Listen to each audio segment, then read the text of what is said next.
عقيل رضي الله عنه قال انطلقت إلى رسول الله صلى الله عليه وسلم في وقت سقيف فأنخنا بالباب وما في الناس أبغض إلينا من رجل نلج عليه فما خرجنا حتى ما في الناس أحد أحب إلينا من رجل دخلنا عليه فقال قائل يا رسول الله ألا سألت ربك ملكا كملك سليمان عليه السلام فضحك رسول الله صلى الله عليه وسلم ثم قال لعل لصاحبكم عند الله أفضل من ملك سليمان إن الله لم يبعث نبيا إلا أعطاه دعوة فمنهم من اتخذها وفي لفظ اتخذ بها دنيا فأعطيها ومنهم من دعا على قوم لما عصوا فأهلكوا بها وإن الله أعطاني دعوة اختباتها عند ربي شفاعة لأمتي يوم القيامة.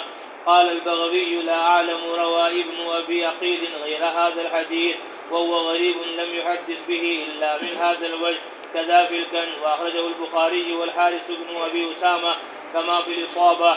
قوله صلى الله عليه وسلم نعم الرجل أنا لشرار أمتي وأخرج الشيرازي في الألقاب وابن النجار عن أم سلمة رضي الله عنها قالت قال رسول الله صلى الله عليه وسلم نعم الرجل أنا لشرار أمتي فقال له رجل من مزينة يا رسول الله أنت لشرارهم فكيف لخيارهم؟ قال خيار أمتي يدخلون الجنة بأعمالهم وشرار أمتي ينتظرون شفاعتي ألا إنها مباحة يوم القيامة لجميع أمتي إلا رجل ينتقص أصحابي كذا في الكنز. قول علي رضي الله عنه في أرجى آية في كتاب الله.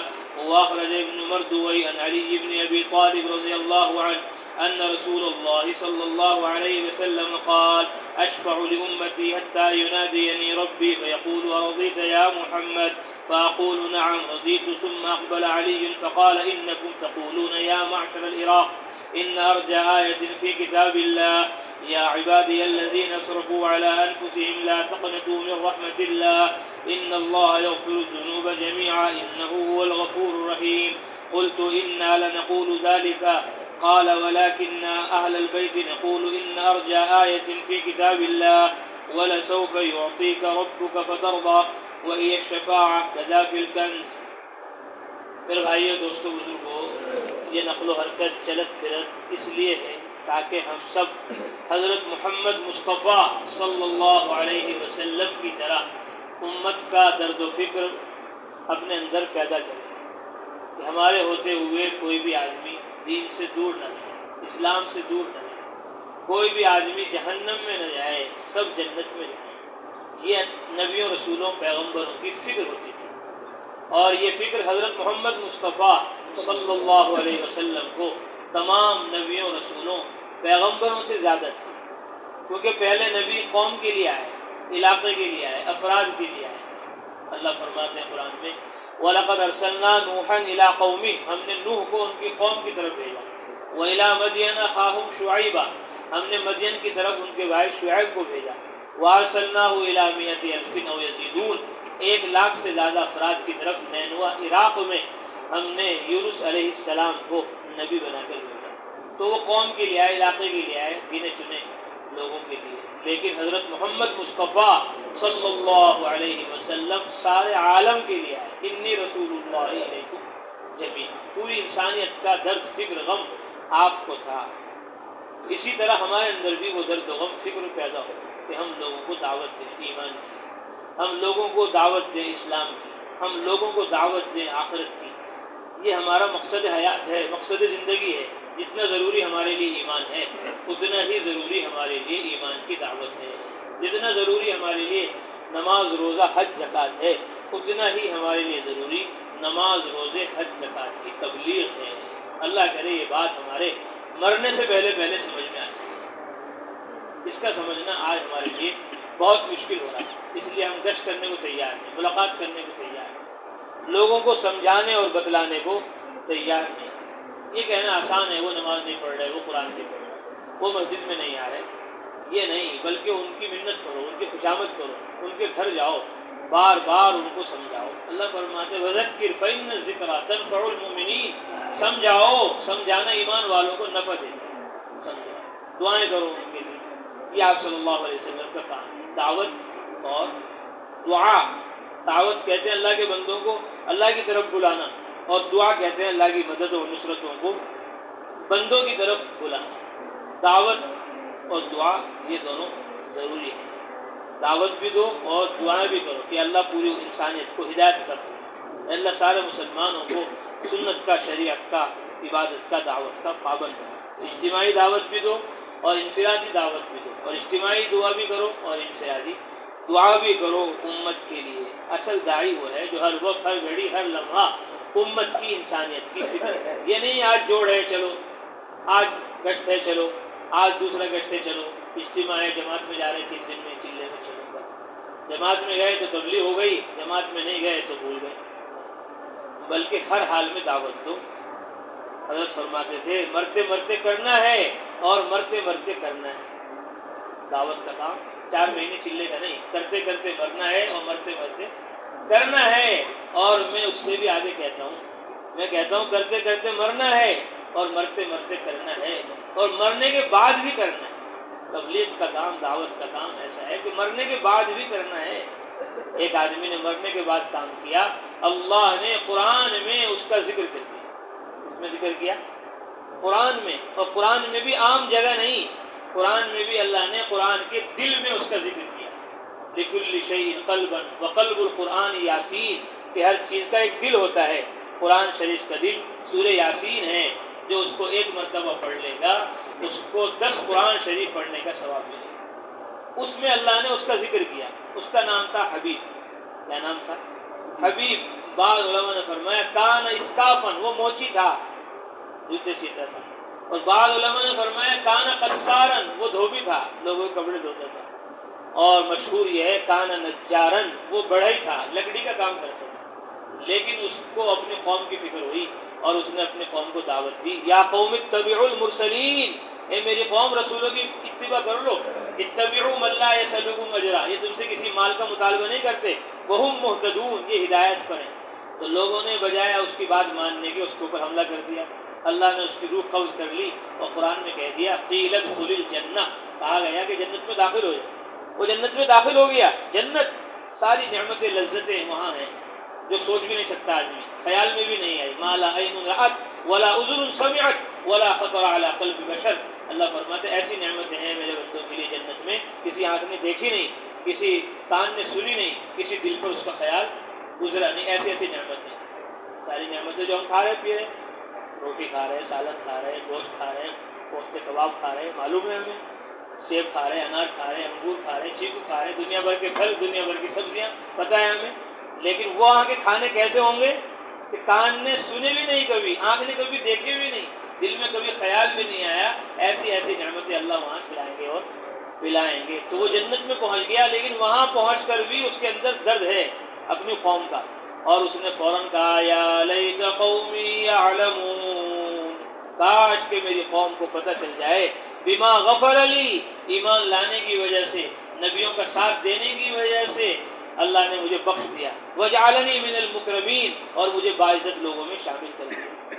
تو مرنے کے بعد بھی اس نے اپنی قوم کی فکر کی۔ عبداللہ بن عباس فرماتے ہیں نصح قومہ حیا و میتا، زندگی میں بھی نصیحت کی قوم کو، مرنے کے بعد بھی نصح حیا بقولہ یا قوم اتبعوا المرسلین، ونصح میتا بقولہ یا لیت قومی یعلمون۔ اللہ نے کہا تجھے تیری قوم کی اتنی فکر ہے کہ میری قوم کو پتہ چل جائے کہ ایمان پر، دعوت پر اللہ نے مجھے بخش دیا، اللہ نے کہا ہم تیری بات اپنی لاشک لالب کتاب میں نازل کریں گے، صرف تیری قوم کو نہیں، صبح قیامت تک آنے والی انسانیت کو بتائیں گے۔ اسے کہتے ہیں داعی، کہ جنت میں جانے کے بعد بھی اس کو اپنی قوم کی فکر ہے، تو اللہ نے اس کی بات کو قرآن میں نازل فرما دیا۔ مرنے کے بعد وہ تو حبیب نجار تھا، پہلے زمانے کا آدمی، اس زمانے کے آدمی صحابہ وہ راہ خدا میں گئے، شہید ہو گئے، اللہ نے جنت میں داخل کر دیا ان کو۔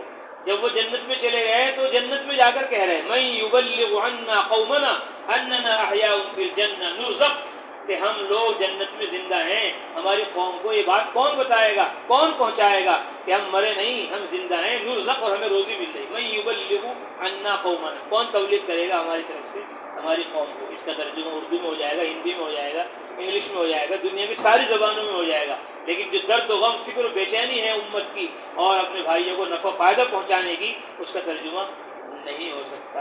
من یبلغ عنا قومنا، اللہ نے کہا ان کو مرنے کے بعد بھی اپنی قوم کو فکر ہو رہی، لِأَلَّا يَزْهَدُوا فِي الْجِهَادِ وَلَا يَنْفِرُوا فِي الْحَرْبِ، تاکہ وہ جنگ میں اور جہاد میں سستی نہ کریں، ہماری طرح قربانی دے کر آ جائیں یہاں۔ تو اللہ نے کہا قال اللہ انا ابلغهم عنکم، اللہ نے فرمایا میں تبلیغ کروں گا تمہاری طرف سے ان کو۔ تم کہہ رہے کون بتائے گا ہماری بات؟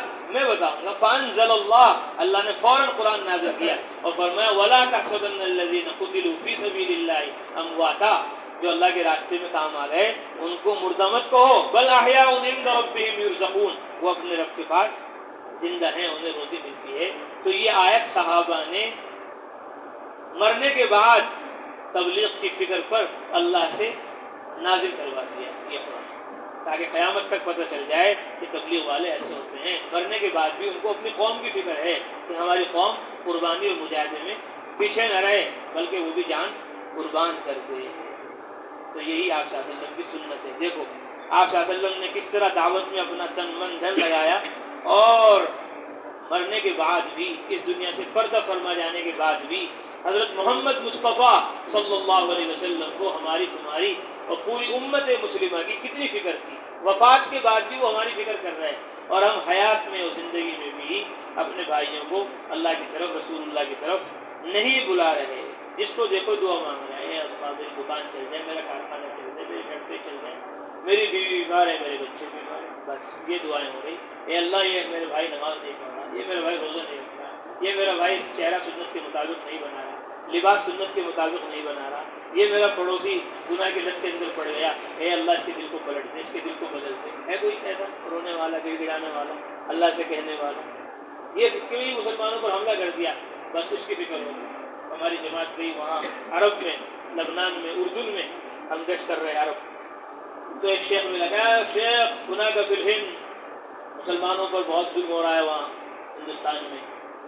میں نے کہا وہاں کوئی ظلم نہیں ہو رہا، وہاں سب صحیح ہے، سب وہاں مسجد ہیں، مدرسے ہیں، تبلیغ ہے، سب کام ہو رہا ہے۔ یا نہیں وہاں معلوم ہو رہا ہے کہ مسلمانوں کو مار دیا، کاٹ دیا۔ میں نے کہا ایسے کچھ نہیں، اگر کوئی ہے تو یہ فکر کی بات نہیں، وہ تو ظالم ہے، جاہل ہے، اس کا تو کام ہی ہے، وہ اگر کر رہا ہے ایسا مسلمانوں پر ظلم، تو یہ مسلمان مظلوم جنت میں جائے گا، مرتے ہی، شہید ہوتے ہی جہنم سے بچ جائے گا، جنت میں چلے جائے گا۔ تو یہ اتنی فکر کی بات نہیں کہ ظالم نے، نافرمان نے مسلمان کو قتل کر دیا، وہ تو قتل ہوتے جنت میں جائے گا، یہ زیادہ فکر کی بات نہیں۔ زیادہ فکر کی بھی بات یہ ہے کہ مسلمان ہو کر نماز نہیں پڑھ رہا، مسلمان ہو کر روزہ نہیں رکھ رہا، اب یہ مرے گا سیدھا جہنم میں جائے گا۔ اللہ کے نبی نے فرما دیا کہ جس نے ایک نماز بھی جان بوجھ کر چھوڑ دی، جہنم کے دروازے پہ اس کا نام لکھا گیا، اسے اس میں داخل ہونا پڑے گا، اسے اس میں داخل ہونا پڑے گا، ایک نماز بھی جان بوجھ کر چھوڑ۔ تو نماز چھوڑ کر جو مرے گا، روزہ چھوڑ کر جو مرے گا، اب اللہ کے عذاب سے اسے کوئی نہیں بچا سکتا۔ تو یہ فکر کی بات ہے۔ جیسے میں نے شیخ کو یہ کہا، شیخ نے کہا واللہ صدقت یا شیخ، کہا صحیح کہا۔ میں نے کہا اگر مسلمان بن جائے تو پھر ان کا کوئی بال بھی فکر نہیں کر سکتا۔ ہم نے پہلے مسجدوں کو چھوڑا، ہم نے پہلے مدرسوں کو چھوڑا، ہم نے پہلے خانقاہوں کو چھوڑا، پھر لوگوں کی نگاہیں اس پر پڑی۔ اگر ہم آباد کرتے مسجدوں کو، کسی کی ہمت بھی نہیں تھی مسجدوں کو دیکھنے کی، قبرستانوں کو دیکھنے کی، وقف پر نگاہ ڈالنے کی، وقف کا جو فائدہ تھا وہ ہم نے امت کو پہنچایا نہیں، اب لوگ حملے کر رہے ہیں اس کے اوپر۔ اس لیے آج بھی اگر ہم اپنے تمام اسلامی احکام کی پابندی کریں تو اللہ کی نصرتیں، مددیں ہمارے ساتھ ہیں۔ تو کامل مسلمان بننا ہے، بنیں گے سب۔ دیکھو اللہ کے نبی کو کتنی فکر تھی امت کی، آپ صلی اللہ علیہ وسلم کی دعائیں امت کے لیے اپنے رب کے پاس، اور وہ آپ کی شفاعت ہے امت کے لیے۔ فرماتے ہیں عبد الرحمن ابن ابی عقیل، میں آپ صلی اللہ علیہ وسلم کے پاس پہنچا وفد ثقیف کے ساتھ، ہم نے اپنے سواریوں کو دروازے پر بٹھا دیا مسجد کے، اور ہم میں آپ صلی اللہ علیہ وسلم سے زیادہ ہمارے نزدیک کوئی مبغوض نہیں تھا، لوگوں میں سب سے زیادہ برے ہمیں آپ صلی اللہ علیہ وسلم لگتے تھے۔ لیکن جب ہم آپ صلی اللہ علیہ وسلم کے پاس گئے اور آپ کی بات سنی تو آپ صلی اللہ علیہ وسلم سے زیادہ محبوب اب ہمیں کائنات میں کوئی نہ لگا، سب سے زیادہ آپ صلی اللہ علیہ وسلم ہمارے محبوب ہو گئے۔ یہ تو سب سے برے ہمیں لگتے تھے، لیکن جب سب ان کی بات سنی تو سب سے اچھے لگنے ہمیں وہی لگے۔ ہم میں سے ایک نے کہا اے اللہ کے رسول، آپ نے اپنے رب سے سلیمان علیہ السلام کی طرح ملک کیوں نہیں مانگ لیا؟ سلیمان علیہ السلام نے دعا کی ربی حب لی ملکا لا ینبغی، کہ اللہ مجھے ایسا ملک دے کسی کو نہ ملے۔ آپ سلیمان علیہ السلام سے بادشاہت مانگ لیتے۔ فضحک رسول اللہ، آپ صلی اللہ علیہ وسلم ہنسے اور ہنس کر آپ نے فرمایا شاید کہ تمہارے ساتھی کو، تمہارے نبی حضرت محمد صلی اللہ علیہ وسلم کو سلیمان علیہ السلام کے ملک سے زیادہ افضل چیز ملی ہو۔ وہ کیا ہے کہ اللہ نے کوئی نبی ایسا نہیں بھیجا جس کو ایک مخصوص دعا نہ دی ہو کہ جس کو مانگے گا وہ ضرور قبول ہوگی۔ بعض نبیوں نے وہ دعا دنیا ہی میں مانگ لی اور بعض نبیوں نے اس دعا کے ذریعے اپنی قوم کو اللہ سے ہلاک کروا دیا۔ لما عصوا، جب انہوں نے نافرمانی کی، فأهلكوا بها، تو ان کی امت ہلاک ہو گئی نبی کی بد دعا سے۔ اور اللہ نے بھی مجھے وہ دعا عطا فرمائی تھی جو ضرور قبول ہوگی۔ اختبأتها، لیکن میں نے اس کو چھپا کر رکھ لیا۔ عند ربی، اپنے رب کے پاس، شفاعۃ لامتی یوم القیامہ، کہ قیامت میں اپنی امت کے لیے اس دعا کو کروں گا۔ یہاں میں نے اس دعا کو نہیں مانگا، میری امت کو جب سب سے زیادہ ضرورت پڑے گی وہاں میدان حشر میں، وہاں میں امت کے لیے اللہ سے کہہ کر بخشش کرواؤں گا۔ آپ نے فرمایا ایک روایت میں کہ میری حیات بھی تمہارے لیے رحمت ہے، جب میں زندہ ہوں تو اللہ تمہیں عذاب نہیں دے گا، اور میری وفات بھی تمہارے لیے رحمت ہے، جب میں قبر میں ہوں گا تمہارے نیک اعمال پہنچیں گے میرے پاس تو میں خوش ہوں گا، حمدت اللہ، اللہ کی تعریف کروں گا، اور جب تمہارے برے اعمال پہنچیں گے استغفرت لکم، تو میں قبر میں تمہارے لیے اللہ سے معافی مانگوں گا۔ دنیا میں بھی معافی مانگتے رہے اور قبر میں بھی معافی مانگ رہے، اور میدان حشر میں بھی ہمارے لیے اللہ سے معافی مانگیں گے، ہماری سفارش کریں گے۔ دوسری روایت کے اندر ہے آپ صلی اللہ علیہ وسلم نے فرمایا نعم الرجل انا لشرار امتی، میں اپنی امت کے بدترین لوگوں کے لیے بہترین آدمی ہوں۔ مزینہ قبیلے کے ایک آدمی نے کہا اللہ کے رسول آپ اپنے بدترین لوگوں کے لیے سب سے بہتر ہیں، فکیف لخیارہم، تو جو آپ کے امتی سب سے اچھے ہیں ان کے لیے آپ کا کیا فائدہ نفع ہوگا؟ آپ نے فرمایا بات یہ ہے خیار امتی یدخلون الجنہ، میری امت کے نیک لوگ جو ہوں گے یدخلون الجنہ، وہ تو جنت میں داخل ہو ہی جائیں گے، باعمالہم، اپنے اعمال کی وجہ سے، نماز پڑھی ہوگی، روزہ رکھا ہوگا، وہ تو اپنے اعمال سے نیک لوگ جنت میں چلے جائیں گے۔ وشرار امتی ینتظرون شفاعتی، اور میری امت کے بدترین لوگ میری شفاعت کا انتظار کریں گے کہ میرے نبی میرے لیے اللہ سے بخشش مانگیں گے۔ سن لو کان کھول کر، انہا مباحۃ یوم القیامہ، قیامت کے دن میری یہ شفاعت لجمیع امتی، میری ساری امت کے لیے ہوگی، سوائے اس آدمی کے ینتقص اصحابی، جو میرے صحابہ کی کمیاں بیان کرتا ہے، اس کے لیے میری کوئی سفارش شفاعت نہیں ہوگی۔ اتنے سارے صحابہ ہمارے آنکھوں کے سروں کے تاج ہیں، کسی بھی صحابی کے بارے میں کوئی لفظ زبان سے نکالنا اپنی عاقبت کو خطرے میں ڈالنا ہے، اپنے آپ کو خطرے میں ڈالنا ہے۔ اس لیے کسی صحابی کے بارے میں بھی کوئی برائی زبان پر دل میں نہیں آنی چاہیے، ورنہ تو آدمی یہاں بھی ناکام ہو جائے گا، وہاں بھی ناکام ہو جائے گا۔ فرمایا میری ساری امت کے لیے میری شفاعت ہوگی، سوائے اس آدمی کی جو میرے صحابہ کے اندر کمی بیان کرتا ہے۔ کل پرسوں سنا ہوگا جمعے میں، اللہ اللہ فی اصحابی، اللہ سے ڈرو، اللہ سے ڈرو میرے صحابہ کے بارے میں، لا تتخذوهم غرضا من بعدی، میرے بعد ان کو نشانہ مت بنانا، فمن احبهم فبحبی احبهم، جو ان سے محبت کرتا ہے میری وجہ سے محبت کرتا ہے، ومن ابغضهم فببغضی ابغضهم، اور جو ان سے دشمنی کرتا ہے وہ میری دشمنی کی وجہ سے ان سے دشمنی کر رہا ہے۔ ایک اور روایت میں حضرت علی بن ابی طالب رضی اللہ تعالیٰ فرماتے ہیں کہ رسول اللہ صلی اللہ علیہ وسلم نے فرمایا اشفع لامتی، میں اپنی امت کے لیے قیامت میں میدان حشر میں سفارش کروں گا، حتی ینادینی ربی، یہاں تک کہ میرا رب پکار کر مجھے کہے گا ارضیت یا محمد، اے محمد کیا تم راضی ہو گئے؟ میں کہوں گا جی ہاں رضیت، میں راضی ہو گیا۔ پھر علی رضی اللہ تعالیٰ متوجہ ہوئے اور کہنے لگے او عراق والو، تم یہ کہتے ہو اللہ کی کتاب میں سب سے زیادہ امید والی آیت یہ ہے یا عبادی الذین اسرفوا علی انفسہم لا تقنطوا من رحمت اللہ، اے وہ بندو جنہوں نے اپنے کو ظلم کیا اللہ کی رحمت سے مایوس مت ہو، ان اللہ یغفر الذنوب جميعا، اللہ سارے گناہوں کو معاف کر دیں گے، انہ هو الغفور الرحیم، وہ بہت معاف کرنے والے رحم کرنے والے ہیں۔ میں نے کہا انا لنقول ذلک، جی ہاں ہم عراق والے یہ کہتے ہیں کہ سب سے زیادہ امید والی آیت یہ ہے قرآن میں۔ فرمایا حضرت علی رضی اللہ تعالیٰ عنہ نے وَلَكِنَّ أَهْلَ الْبَيْتِ، لیکن ہم اہل بیت نقول یوں کہتے ہیں ان ارجا آیت فی کتاب اللہ، کہ اللہ کی کتاب میں سب سے زیادہ امید والی جو آیت ہے وہ یہ ہے وَلَسَوْفَ يُعْطِيكَ رَبُّكَ فَتَرْضَىٰ، کہ آپ کو آپ کا رب اتنا دے گا کہ آپ راضی ہو جائیں گے. فرمایا وہی الشفاعہ، اور وہ شفاعت ہے. اللہ کے نبی امت کی سفارش کریں گے، اللہ اس کو بھی بخش دو، یا اللہ اس کو بھی بخش دو. اللہ کے نبی نے خود فرمایا اذن لا ارضى وواحد من امتی فی النار، میں اس وقت تک کے راضی نہیں ہوں گا جب تک کہ اپنے ایک امتی کو جہنم سے نہ نکلوائے.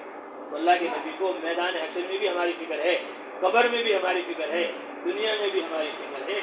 ہمیں اور تمہیں اپنے نبی کی کتنی فکر ہے، ہم سب اپنی زندگی میں جان کر دیکھ لیں.